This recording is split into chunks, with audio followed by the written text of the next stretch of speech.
ఏమిటి దేవా నన్ను దీవించటం లేదు? ఎందుకు ప్రభువా నన్ను అభివృద్ధి పరచటం లేదు? ఎందుకు నాయన నా కుటుంబాన్ని కట్టడం లేదు?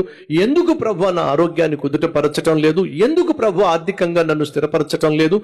ఎందుకు నాకు ఉద్యోగం ఇవ్వడం లేదు? ఎందుకు నాకు గర్భఫలం ఇవ్వడం లేదు? ఎందుకు నా కష్టాలు తీర్చటం లేదు? నా కన్నీరు తెరవడం లేదు? ప్రశ్నిస్తున్నావు.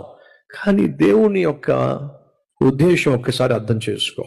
ఇన్ని ప్రశ్నలు వేస్తున్నావు కదా, బైబిల్లో ఆయన చెప్తుంది ఏమిటంటే, యథార్థవంతులను బలపరచుటకు యెహోవా కను దృష్టి లోకమంతా సంచరిస్తూ ఉంది. ఈరోజు నీ జీవితంలో నువ్వు ఆశించిన దేవుని దీవెన చూడకుండా ఉన్నావు అంటే అది దేవుని యొక్క పొరపాటు కాదు, నీలో ఉన్న పొరపాటే, నీలో ఉన్న పాపమే, నీలో ఉన్నటువంటి లోపమే, విడిచిపెట్టని ఒప్పుకోనటువంటి పాపిష్టి అలవాటే దేవుడు నిన్ను బలపరచకుండా, దేవుడు నిన్ను దీవించకుండా, దేవుడు నిన్ను అభివృద్ధి పరచకుండా ఆటంకపడుతుందనే విషయం అర్థం చేసుకుంటే మంచిది.